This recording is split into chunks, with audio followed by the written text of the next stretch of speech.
لا إله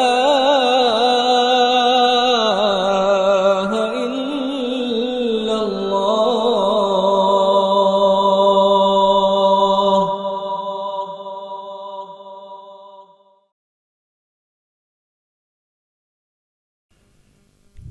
Bismillahirrahmanirrahim. Assalamualaikum warahmatullahi wabarakatuh. Innal hamdalillah nahmaduhu wa nasta'inuhu wa nastaghfiruh wa na'udzu billahi min shururi anfusina wa sayyiati a'malina. May yahdihillahu fala mudilla lahu wa may yudlil fala hadiya lahu. Ashhadu an la ilaha illallah wahdahu la syarika lahu wa ashhadu anna Muhammadan 'abduhu wa rasuluhu la nabiyya ba'dahu. يا أيها الذين آمنوا اتقوا الله حق تقاته ولا تموتن إلا وأنتم مسلمون فإن أصدق الحديث كتاب الله وخير الهدي هدي محمد صلى الله عليه وسلم وشر الأمور محدثاتها وكل محدثة بدعة وكل بدعة ضلالة وكل ضلالة في النار. أما بعد, pembahasan kita pada pagi hari ini insyaallah ta'ala berkaitan dengan Al-Halif Billah. Kita lanjutkan pembahasan di kitab Tauhid setelah sebelumnya kita membahas tentang Al-Musawwirun, yaitu para penggambar. Maka insyaallah pada kali ini kita lanjut ke bab berikutnya, yaitu Babu ma jaa fi kathratil halif. Bab tentang banyak atau riwayat atau dalil perihal banyaknya bersumpah. Dari pembahasan kita ini pada pagi hari ini yaitu tentang al-halif atau kathratul halif, banyak bersumpah dan masalah mendoakan keburukan. Baik bersumpah dan banyak mendoakan atau mendoakan keburukan. Apakah al-halif atau al-yamin, apakah itu termasuk juga nyumpahin? Karena begini, karena di bahasa kita ada sumpah, ada bersumpah dan ada menyumpahkan. Ini dua hal yang sebenarnya berbeda. Ya, melakukan sumpah atau bersumpah itu beda dengan menyumpahkan. Nyumpahin kalau bahasa kita, nyumpahin. Jadi nyumpahin itu berbeda dengan bersumpah. Ya, dua hal yang berbeda walaupun lafalnya seolah sama dari satu kata yaitu sumpah, tapi sebenarnya itu berbeda. Insyaallah nanti kita bahas. Jemaah sekalian rahimakumullah, al-halif atau bisa juga disebut dengan al-yamin dan al-qasam, itu bersumpah. Kalau bahasa kita dia artinya bersumpah. Al-halif, al-yamin, al-qasam itu bersumpah. Nah, apa itu bersumpah? Bukan nyumpahin. Bersumpah itu apa? Bersumpah adalah ta'kidus syai' bidzikri mu'azzamin bisighatin makhsusatin bi ahadi hurufil qasam. Sumpah adalah menguatkan suatu hal dengan menyebut pihak yang diagungkan melalui frase khusus dengan salah satu huruf sumpah. Itu kalau dalam bahasa Arab. Jadi ta'kidus syai' menguatkan suatu hal dengan menyebut pihak yang diagungkan melalui frame atau frase khusus dengan salah satu huruf sumpah. Ya, Anda jelaskan satu persatu. Ta'kidus syai' itu menguatkan suatu hal terutama tentang khabar, baik masa depan, masa kini, atau masa lalu. Ta'kidus syai'. Kita kadang ingin agar ucapan kita diterima. Bukan kadang, selalu ingin begitu. Namun kadangkala kalimat biasa itu kurang kuat dan kurang dipercaya atau kurang menancap di benak orang yang kita ajak bicara, sehingga kita membutuhkan perangkat penguat agar dipercaya, diamini, diterima, baik ini dalam rangka menguatkan suatu perkara yang memang hak atau secara dusta. Bahwa kita pengen meyakinkan seseorang, membuat orang itu percaya. Di antara perkakas atau perangkat untuk itu, kita mengatasnamakan atau memakai nama pihak yang sama-sama kita agungkan atau kita agungkan secara pribadi. Ya. Maka disebutkan di sini ta'kidus syai'. Kita pengen mengkonfirmasi sesuatu secara kuat. Nah, supaya kuat maka dengan cara bidzikri mu'azzamin, yaitu menyebut dan membawa-bawa nama pihak yang diagungkan. Zikr di sini maksudnya menyebut mu'azzam, yaitu pihak yang dianggap azim, dianggap agung. Dan pihak yang dianggap agung itu relatif tergantung oleh pengucapnya, tergantung pengucapnya. Kalau pengucapnya mengagungkan na'udzubillah selain Allah, maka dia akan menyebut selain Allah. Kalau dia mengagungkan misalnya na'udzubillah min dzalik, mengagungkan Buddha misalnya, maka dia akan menyebut nama itu. Dia mengagungkan Jesus seperti dia akan menyebut nama itu. Ya. Dan seterusnya dari makhluk-makhluk. Dan yang sahih hanya menyebut nama Allah Ta'ala dan sifat dan nama-nama Allah Azza wa Jalla ketika dia bersumpah. Jadi sumpah itu kan di sini maknanya menguatkan suatu hal yang kita bicarakan dengan menyebut pihak yang diagungkan. Yang syar'inya adalah ya jelas Allah Azza wa Jalla yang kita agungkan. Dan disebutnya pihak yang diagungkan itu dengan frase atau kata khusus. Yang kata tersebut secara masyhur di bahasa itu sebagai perangkat sumpah. Yaitu apa? Seperti kalau di bahasa Arab huruf ba, waw dan ta. Billah, wallah, tallah. Itu. Kalau di bahasa kita demi. Ya. Huruf ba, bi, ya, ba, waw, ta, billah, wallah, tallah. Maka perangkat huruf-huruf ini adalah huruf al-qasam untuk sumpah.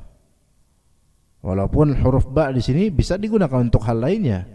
B di sini bisa untuk sebab, bisa untuk bersamaan dan seterusnya. Misalnya asyrabu bil yad, saya minum dengan tangan misalnya. B di sini bukan sumpah, tapi penggunaan sesuatu dengan sesuatu. Namun B bisa juga untuk sumpah. Billahi alaikin misalnya. Billah, saya begini-begini. Ya, B di sini untuk sumpah. Kemudian huruf waw juga dalam bahasa Arab, huruf waw bisa untuk ataf. Ya. Bisa untuk waw haliyah, bisa untuk huruf apa, fungsinya beragam. Tapi dimaksudkan di sini wallahi. Maka ini maksudnya adalah huruf waw di sini untuk sumpah demi Allah. Kemudian huruf ta juga begitu. Di bahasa kita demi lafal demi, ya, kata demi, ya, itu juga ada beberapa penggunaan atau fungsi usage-nya ada. Demi bisa dimaksudkan untuk mengungkapkan untuk siapa dia berbuat, untuk apa dia berbuat. Nah, itu demi bisa.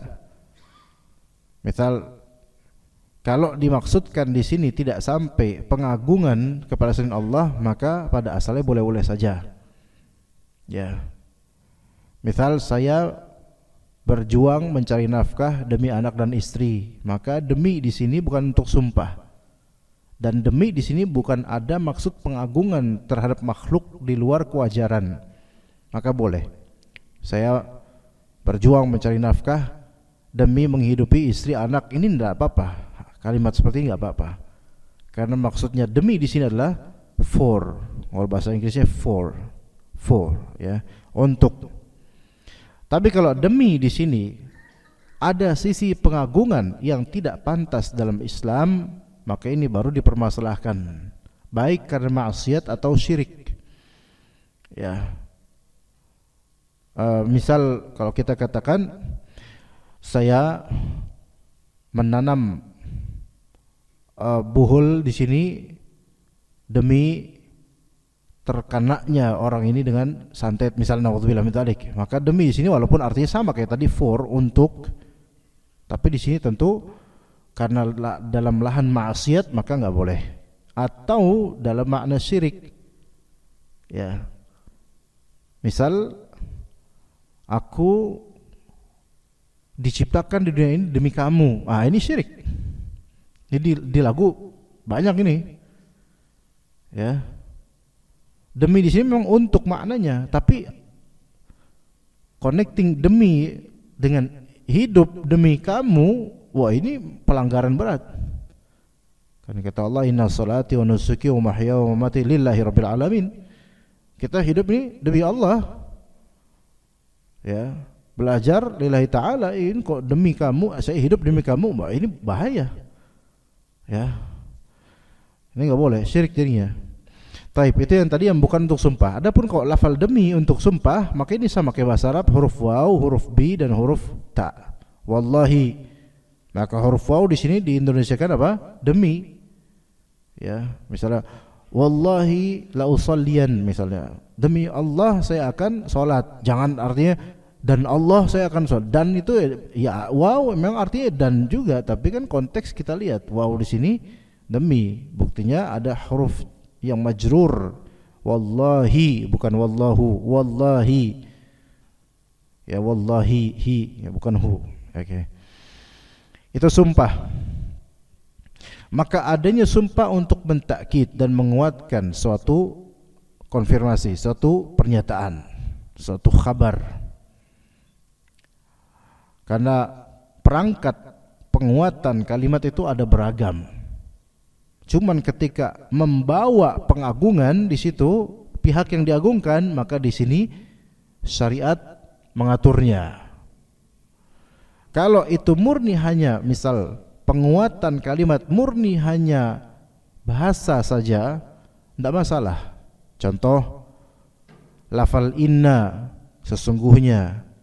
Misal itu diantara contoh dari beragam banyak contoh. Dalam segi bahasa, ya, lafal inna, sesungguhnya, maka ini mutlak nggak masalah. Sesungguhnya aku mencintaimu, nggak masalah itu, karena nggak membawa pihak yang diagungkan.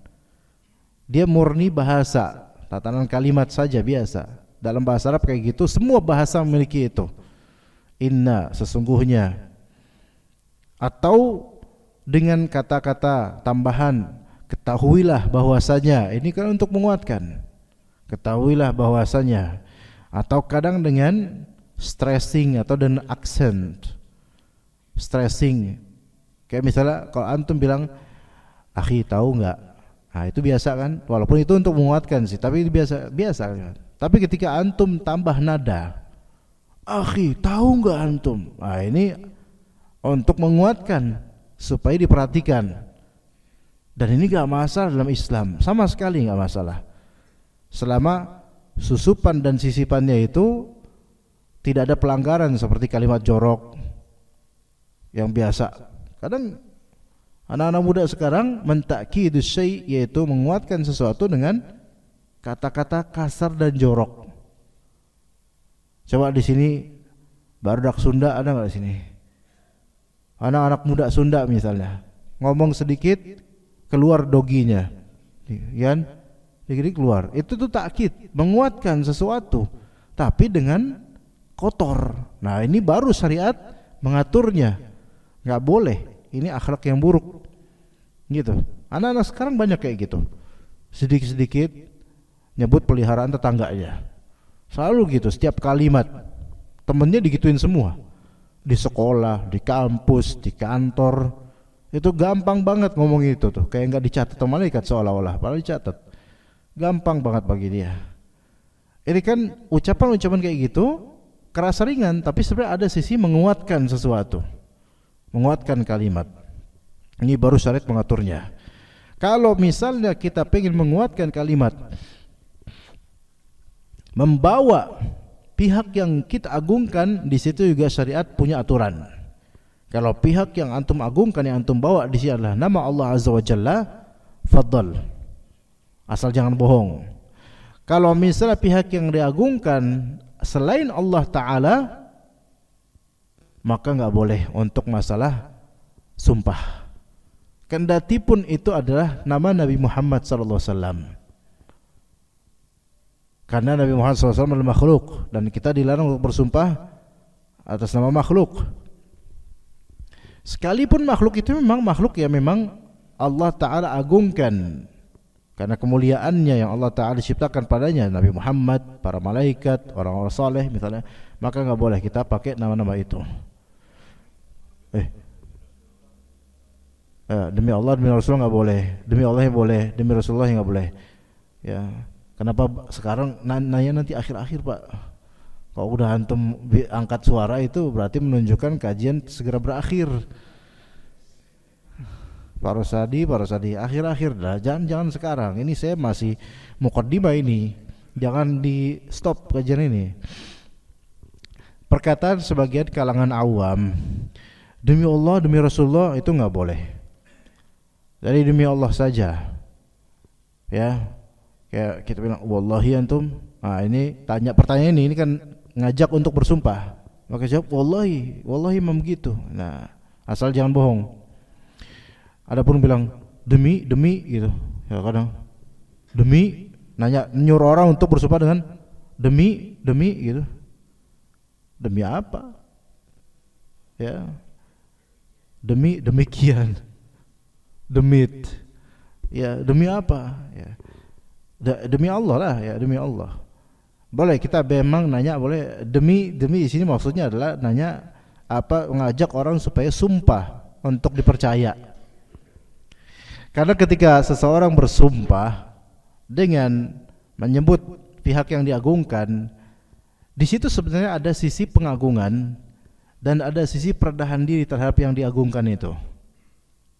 Bagaimana kok pengagungan jelas, tapi bagaimana kok bisa dikatakan ketika kita bersumpah dan membawa nama pihak yang diagungkan itu sama dengan adanya perendahan diri terhadap pihak yang disebut diagungkan itu.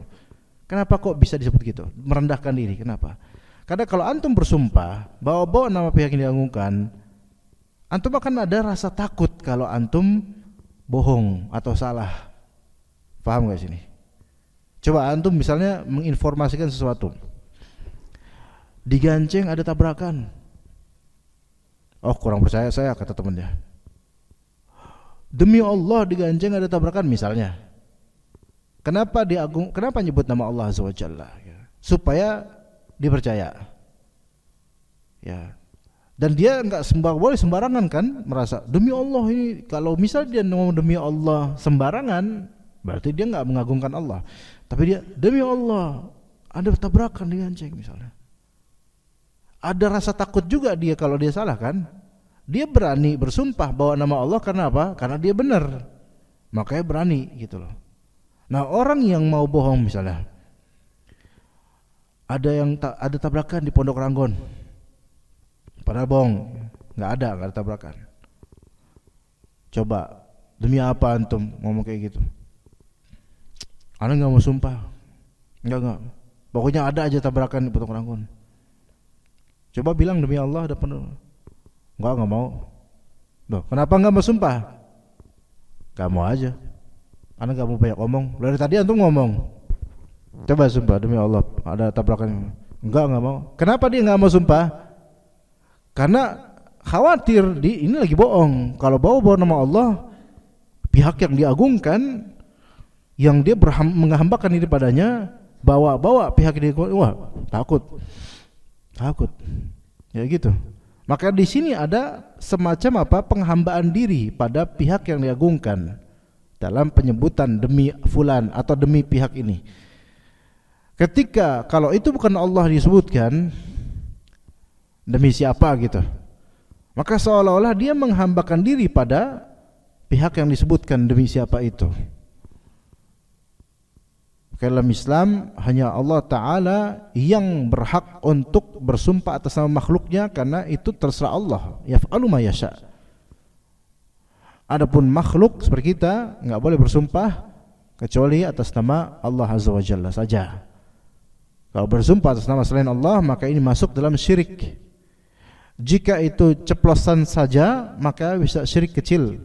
Tapi jika itu real, ada sisi penghambaan diri kepada pihak selain Allah Azza wa Jalla ini, maka dikhawatirkan menjadi syirik besar. Jadi namanya al-halif bi ghairillah, bersumpah atas nama selain Allah, itu bisa aja syirik kecil, bisa aja syirik besar. Ya, bukan hal sembarangan. Ya, ucapan itu benar-benar. Nah, orang-orang kalangan awam misalnya mengatakan demi Allah, demi Rasulullah, maka ini ada sisi syiriknya, yaitu demi Rasulullahnya. Tapi apakah kemudian langsung kita kafirkan? Enggak juga. Pertama, karena orang ini tidak tahu, itu satu. Kedua, orang ini tidak ada maksud sebenarnya untuk menghambakan Rasulullah, menghambakan diri pada Rasulullah, enggak ada maksud itu. Karena apa? Karena ketiga, ini menjadi kebiasaan sebagian atau banyak dari orang awam. Mereka menganggap bahwa di antara bentuk mengagungkan Rasulullah sebagai Rasul, maka sertakan pula ketika bersumpah demi Allah, demi Rasulullah. Begitu. Kalau demi Allahnya jelas benar, itu yang syar'i, tapi demi Rasulullah jangan. Ada yang kadang-kadang maksa. Coba antum benar enggak ngomong, coba demi apa? Demi Allah saya benar. Enggak cukup, demi Rasul juga. Ini malah justru ngajak syirik ente.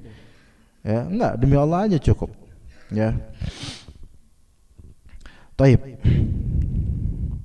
Di sini masalah kathratul halif, kebanyakan al-halif, kebanyakan bersumpah, itu yang dipermasalahkan di sini, jemaah. Bukan kebanyakan nyumpahin, itu nanti kita bahas lagi. Ini kebanyakan bersumpah. Kebanyakan bersumpah, banyak bersumpah. Bukan banyak nyumpahin. Banyak nyumpahin ada lagi itu, mendoakan keburukan, beda lagi. Kemudian di sini dikatakan oleh Syekh Utsaimin rahimahullah, anna kathratal halifi billahi yadullu ala annahu laysa fi qalbil halifi min ta'zimillahi ma yaqtadi haibatal halifi billah wa ta'zimullahi ta'ala min tamam tauhid. Apa sih korelasi dan relevasinya bab ini, masalah ini dengan tauhid? Apa hubungannya banyak bersumpah dengan tauhid? Apa kaitannya? Kaitannya begini. Banyaknya bersumpah atas nama Allah menunjukkan bahwasanya di kalbu orang yang bersumpah ini tidak ada pengagungan terhadap Allah. Tidak ada sisi menganggap Allah Ta'ala itu besar dengan banyaknya dia bersumpah. Dan ini salah satu hal yang tidak jarang di kalangan Arab sejak zaman Nabi sampai sekarang. Iya, bukan suatu hal yang jarang, banyak. Orang Indonesia kekurangannya itu, sumpahnya kadang-kadang nggak benar, pakai nama makhluk, lebih buruk lagi sebenarnya. Tapi orang-orang Arab juga banyak problem juga di antara mereka ketika bersumpah. Gampang bagi orang Arab itu menyebut-nyebut nama Allah Ta'ala, walaupun tentu itu menunjukkan mereka menghambakan diri pada Allah pada zahirnya, tetapi kadang-kadang dalam konteks yang tidak tepat. Dikit-dikit wallahi, dikit-dikit wallah, dikit wallah. Ya. Jadi sering mengucapkan itu bukan dalam rangka zikir, tapi menjadikan nama yang mulia ini dimasukkan dalam konteks-konteks yang receh dan rendahan, atau sesuatu yang tidak sungguh-sungguh, padahal ini nama Allah loh gitu.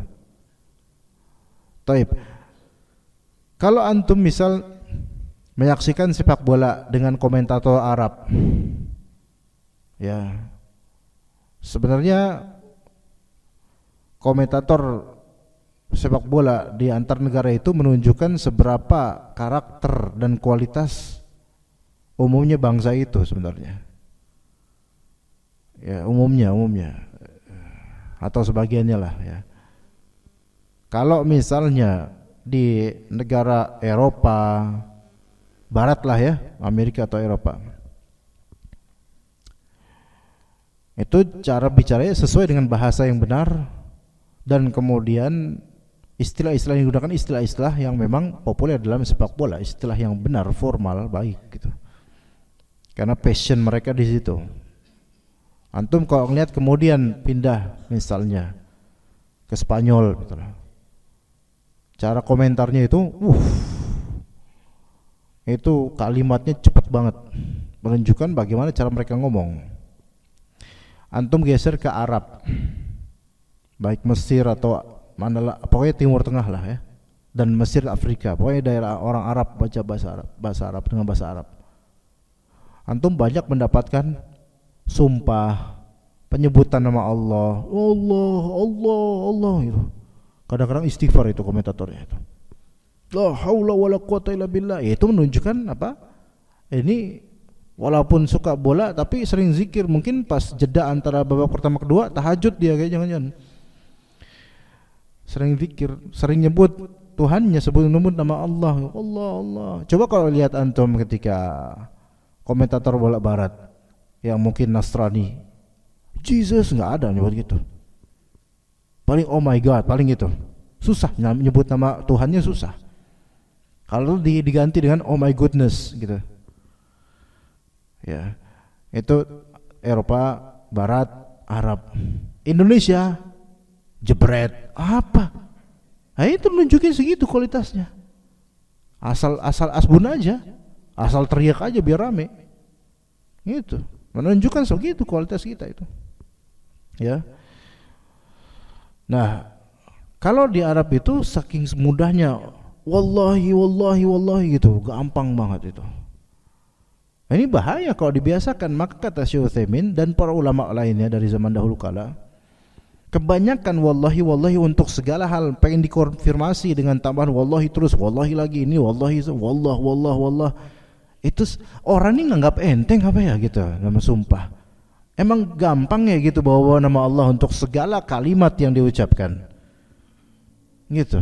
Itu maksudnya. Nah, orang yang seperti ini kurang mengagungkan Allah sebenarnya, walaupun membawa-bawa nama Allah terus, tapi kurang mengagungkan Allah karena untuk hal yang remeh, hal yang tidak sepantasnya nama Allah dibawa juga. Ya, ini berarti kurang menghormati dan kurang meninggikan Allah Azza wa Jalla. Wa ta'zimullahi ta'ala min tamami tauhid, dan mengagungkan Allah itu termasuk di antara kesempurnaan tauhid. Itulah korelasinya antara bab ini dengan kitab tauhid, dengan masalah tauhid. Gitu. Jadi kalau kita bawa-bawa nih nama presiden, ya, pejabat, bawa nama pejabat Pak Presiden misalnya, kita buat status, kita buat tulisan atas nama presiden, kita itu aja harus hati-hati. Lagi mana kalau misalnya tentang Robnya presiden, Robnya seluruh semesta alam, harus lebih hati-hati lagi, bahaya. Gitu, itu maksudnya. Tadi tentang al-yamin, al-qasam atau al-halif, yaitu sumpah. Tapi bagaimana dengan nyumpahin? Nah, ini beda lagi nyumpahnya. Kalau nyumpahin itu bukan yamin, bukan halif. Ya. Nyumpahin itu apa sih sebenarnya? Bisa dikatakan nyumpahin itu adalah mendoakan keburukan. Nah, mendoakan keburukan. mendoakan keburukan. Dan mendoakan keburukan gini, ada istilah namanya laknat. Melaknat, mengutuk. Melaknat itu ada dengan cara, dengan lafal melaknat atau mengutuk langsung, semoga Allah melaknat fulan dan seterusnya gitu misalnya, atau semoga Allah Ta'ala melaknat orang-orang musyrikin, ini laknat namanya. Tapi ada juga versi kedua dari kategori laknat, maknanya mendoakan keburukan atas suatu pihak, atau suatu pihak. Itu juga termasuk bagian dari laknat, mendoakan keburukan akan suatu pihak, baik dia deserve atau tidak deserve, baik dia berhak didoakan keburukan atau tidak berhak. Semua itu termasuk laknat. Oke? Semua itu termasuk laknat. Sekarang boleh ngomong Pak Rusadi. Ya udah mau habis nih. Jadi pahami baik-baik. Laknat secara bahasa artinya at-tard minar rahmah, yaitu mengusir dari kasih sayang Allah Azza wa Jalla, itu laknat. Ya. Ini ada fikihnya tersendiri. Nah, secara syar'i laknat itu ada dua model. Model pertama dengan format melaknat, mengutuk dengan bilang misalnya semoga Allah melaknat fulan, atau semoga Allah melaknat orang-orang musyrikin misalnya, semoga Allah Ta'ala melaknat orang-orang Yahudi dengan lafal ini laknat, semoga kutukan untuk orang-orang Yahudi akan terus menerus. Ini terus melaknat.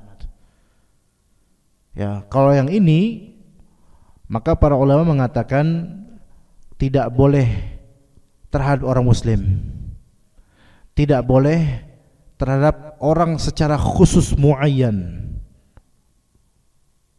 Ya, tidak boleh. Bahkan sebagian ulama mengatakan sampai kepada orang khusus dari kalangan kafir aja nggak boleh langsung fulan, semoga Allah melaknat fulan langsung gitu. Sebagian ulama nggak bolehin. Tapi bolehnya untuk sifat atau orang yang terkumpul sifat ini padanya. Semoga Allah melaknat orang-orang penyembah berhala. Ini boleh. Ya, ini boleh. Tapi kalau semoga Allah melaknat Bang Fulan karena dia misalnya nyembah ini misalnya, itu jangan, kata sebagian ulama. Karena bisa jadi dia dapat hidayah gitu.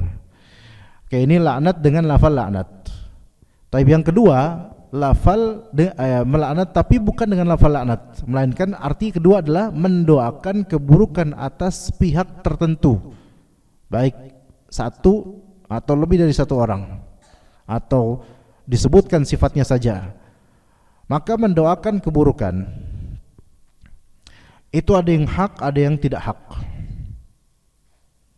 Yang hak adalah bagi pihak yang dizalimi, bagi pihak yang dizalimi, maka dia berhak di sini maksudnya dibolehkan mendoakan keburukan walaupun memaafkan lebih baik. Dibolehkan bagi yang mendoakan keburukan selama konten doanya tidak melebihi kezaliman orang itu. Gitu ya? Selama konten doanya tidak melebihi kezaliman orang itu.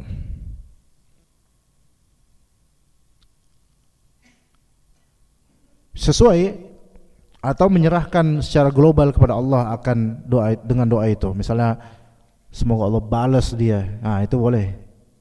Karena menyerahkan kepada Allah, hukumannya gimana? Atau yang sepadan, misalnya dia dizalimi dengan cara hartanya dirampas. Semoga suatu saat Allah jadikan harta dia terampas. Itu boleh. Ya. Mengutuk Israel. Kalau Israel yang dimaksud Nabi Israel nggak boleh. Negara. Ya, kalau bisa tidak menyebut negara Israel, tapi negara Zionis saja. Karena Israel itu nama Nabi Yakub sebenarnya.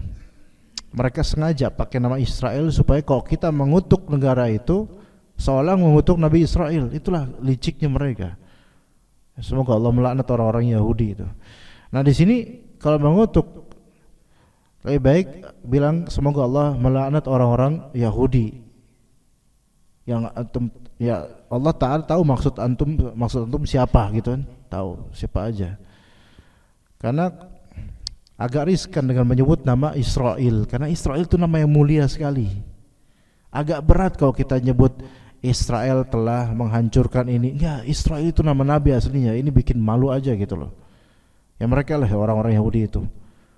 Ya begitu. Maka ya bukan boleh lagi untuk mengutuk orang Yahudi. Nabi SAW menjelang wafatnya pun itu mengutuk orang-orang Nasrani dan Yahudi. La'anallahu al-yahud wa nasara ittakhadhu qubur anbiya'ihim masajid. Semoga Allah melaknat Yahudi dan Nasrani, mereka menjadikan kuburan nabi-nabi mereka sebagai masjid. Itu dilaknat oleh Rasulullah SAW. Maka boleh untuk melaknat mereka dengan alasan apapun, baik kezaliman atau kesyirikan. Mereka berhak untuk dilaknat. Dan mereka seburuk-buruk makhluk Allah. Dan mereka menganggap kita ini adalah animal human, Pak. Kita ini maksudnya selain dari Yahudi, bagi mereka adalah gentle, yaitu animal human, manusia binatang gitu di anak mereka. Makanya mereka nggak ada mereka tuh nego untuk kebaikan untuk kaum muslimin, nggak ada. Maksud anda di sini adalah politician, orang-orang Yahudi ini. Adapun warga negara Israel itu sebagian sebenarnya nggak setuju dengan bagaimana Benjamin Netanyahu berprinsip, nggak setuju. Sebagian ini nggak setuju. Iya, itu diwawancari oleh BBC juga. Sebagian dari warga Israel itu sebenarnya nggak setuju dengan bagaimana genosida belakangan ini kan. Benjamin Netanyahu berusaha untuk atau benar-benar secara ini statementnya pengen membuat genosida, yaitu penghapusan orang-orang di Gaza. Itu belakangan ini. Dan betapa USA kemudian mendukung rancangan ini. Subhanallah. Semoga Allah Ta'ala hancurkan makar mereka. Semoga Allah Ta'ala kembalikan kaum muslimin di negara yang aman. Mungkin sebagian dari orang-orang Gaza itu sedang berusaha untuk bermigrasi ke negara-negara lain. Ya, subhanallah. Semoga Allah tolong mereka. Ya, saudara kita sedang dizalimi oleh orang-orang Yahudi ini. Tapi Allah Ta'ala Maha Kuat. Cuman gini, Allah Ta'ala berikan pelajaran buat kita. Ini sebenarnya salah kaum muslimin pada umumnya juga. Kita punya banyak salah. Kita seolah punya banyak hutang sama saudara-saudara kita ini Palestina. Hutang kita bukan hutang karena kita nggak bantu duit, bukan. Hutang kita karena apa? Kaum muslimin udah banyak terlalu lalai kepada Allah Azza wa Jalla, tauhidnya kurang. Maka Allah Subhanahu wa Ta'ala berikan satu penyakit di suatu daerah.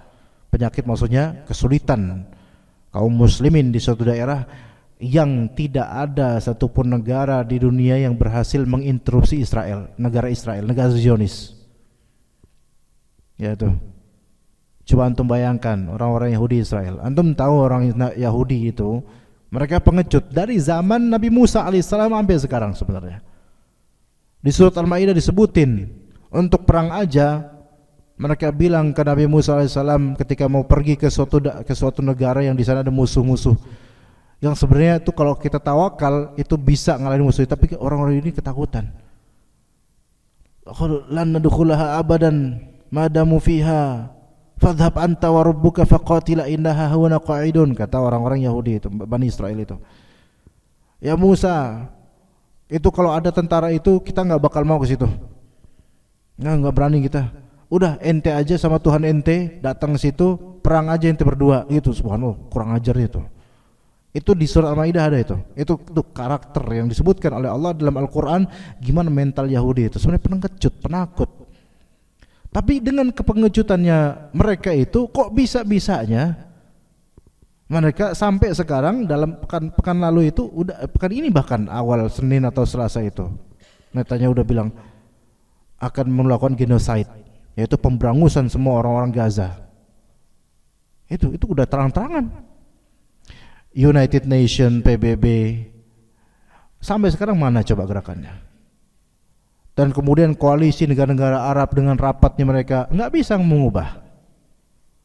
UE yaitu United Europe, ya, yaitu gabungan semua negara Eropa kecuali United Kingdom, karena itu beda sendiri. itu juga tidak setuju dengan mereka ini, ya, orang Yahudi ini. United Kingdom juga begitu, nggak setuju, walaupun kemarin Presiden USA itu lagi berkunjung kedua kalinya ke UK, mungkin di antar pembahasannya masalah negara Israel ini, tapi tetap aja USA akan memberikan bantuan, menjual beberapa senjatanya untuk Israel. Bayangkan. Afrika, ya Afrika ada urusan sendiri, ya udah susah kalau Afrika. Spanyol cuma. Spanyol ini negara yang pernah menghanguskan kaum muslimin di daerah Granada, Andalusia. Ya, dibunuh kaum muslimin dulunya. Diusir kaum muslimin dulunya. Yang masih tersisa dipaksa masuk Katolik Roma. Masuk Katolik kan itu Romawi, Katolik semua itu. Perancis, Portugal, Spanyol, Italia, Katolik Romawi. Tapi lihat mereka sekarang anti dengan bagaimana negara Israel, kawan.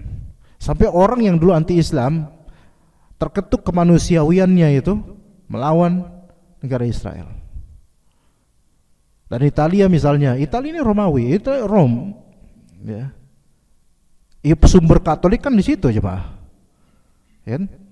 Itu aja dulu ketika mungkin 2 pekan lalu atau kapan ketika diadakan pertandingan sepak bola saya nggak tahu itu lawan Israel, Italia lawan Israel. Negara Israel lawan negara Israel. Itu warga Italia itu sampai mengutuk negara Israel itu. Itu Italia loh, warga kafir loh itu. Artinya itu cukuplah antum sebagai manusia walaupun kafir, naudzubillah min dzalik, itu tetap mereka nggak setuju dengan itu. Satu dunia, satu bumi ini nggak bisa menginterupsi rencana seorang Benjamin Netanyahu. Kok bisa? Coba dipikir-pikir. Jadi Allah Ta'ala jadikan ini penyakit ada nih, karena sebenarnya ada di sisi lain kaum muslimin pada umumnya ini sedang dihukum. Karena nggak bisa bersatu kita, subhanallah. Dan bersatunya kita tuh apa? Kalau kita mau bersatu, dengan apa kita bersatu? Tauhid, sunnah Nabi, udah itu. Emang simple, tapi mana yang mau seperti itu? Orang-orang pada berselisih, ada sunnah Nabi ditawar, dinego. Lah ini lobby Yahudi kayak gini rata-rata.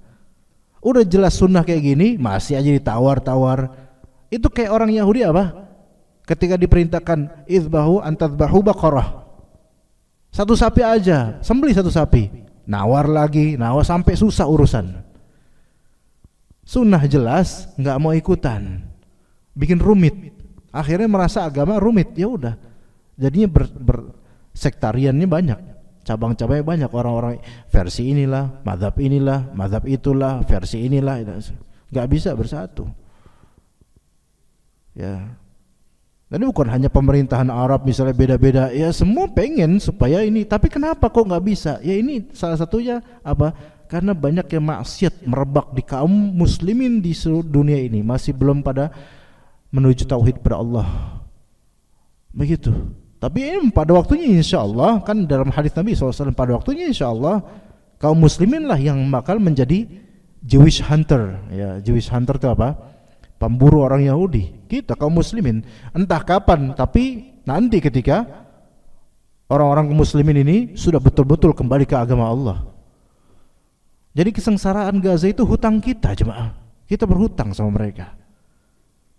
Kita nggak bisa lepas dari jerat-jerat perangkap orang-orang Yahudi, ribanya, entertainmentnya, film-filmnya, gamenya, nyanyiannya dan seterusnya. Maka orang Yahudi dan orang-orang kafir itu berusaha bagaimana orang muslim itu lemah dengan ini semua, sehingga nggak bisa ngelawan. Karena udah ada racun di tengah-tengah kaum muslimin ditanam. Kita mau ngelawan juga, kita bergantung juga sama racun-racun ini. Na'udzubillah min dzalik. Gitu Pak Rosadi. Mantap ini ya. Iya, sebagai khotimahnya ya. Taib, mendoakan keburukan tadi, kembali ke laknat ya. Laknat tadi ada 2, dengan lafal melaknat atau mengutuk. Kemudian yang kedua dengan mendoakan keburukan.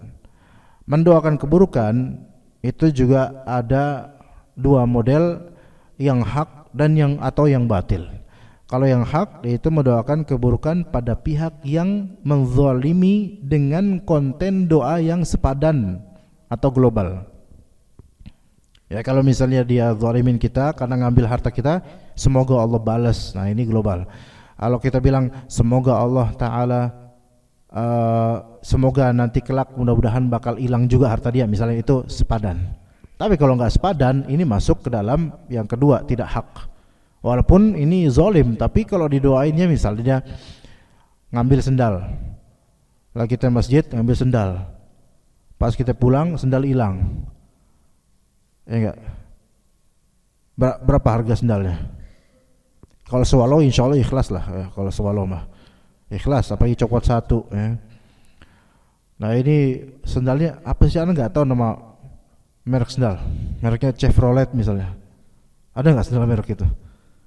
Apalah gitu, pokoknya merek sendal yang mewah, yang orang tahu ini kalau dijual bekas aja bisa jutaan misalnya, ditaruh di dekat parkiran, itu nggak lama itu ya, terus mau pulang lah hilang, wow, marah langsung. Mudah-mudahan misal sendal ini harga 1 juta, mudah-mudahan yang ngambil sendal ini kayak enggak, ini doain jelek Pak konteksnya. Ini saking lembutnya hati Pak Rosadi kayak gitu. Jadi pengen doain orang kaya aja. Atau pengen didoain kaya Pak? Oh, lagi susah kayak ini Pak ya. Nah, misalnya doain semoga apa ya? Susah kita ngedoain jelek sama orang ya. Jadi apa kira-kira ya? Semoga keturunannya, misalnya semoga keturunannya apalah gitu, keturunannya sengsara, kanker dan seterusnya itu. Lah enggak ada urusan kan gitu loh. Udah gitu keturunannya lagi doain. Anaknya bingung. Lah saya enggak tahu apa-apa, Pak. Ya. Maaf Pak, nih saya anaknya Fulan yang nyuri sendal Bapak, tapi saya kan enggak tahu apa-apa, Pak, gitu. Enggak apa-apa, biarin. Kena aja kamu, biarin. Gara-gara bapak kamu tuh. Nah, ini enggak boleh seperti itu. Maka ini tidak fid doa namanya. Melampaui batas dalam berdoa.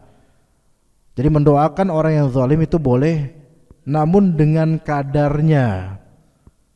Kalau memang dia mau doain keburukan, ya begitu.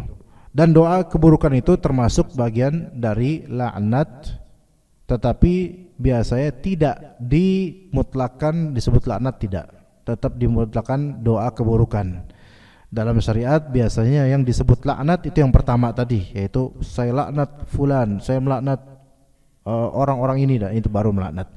Adapun mendoakan keburukan dalam bahasa Arab da'a alaihi, itu bahasanya, yaitu mendoakan keburukan atasnya. Seperti itu jemaah sekalian. Ya, mudah-mudahan udah waktu syuruk belum kira-kira? Khalas? Belum atau udah nih? Ini yang mana yang benar nih? Atau mungkin ada pertanyaan Pak Rosadi, mungkin mau nanya Pak Rosadi, mau nanya enggak Pak Rosadi? Udah cukup ya. Giran disuruh tanya enggak nanya, giran kita ngomong disamber gitu Pak Rosadi, Masya Allah emang. Beliau selalu menjadi star of the kajian gitu, bintang kajian ada tuh Pak Rosadi. Enggak ada Pak Rosadi tuh kayak kurang 1 orang di kajian ini, ya Pak ya. Ya Masya Allah, barakallahu fiik Pak Rosadi. Mungkin kita cukup sampai sini. Berapa menit lagi kira-kira syuruk? Bagi yang berpendapat belum deh, berapa menit lagi? Udah? Sepakat udah gak nih?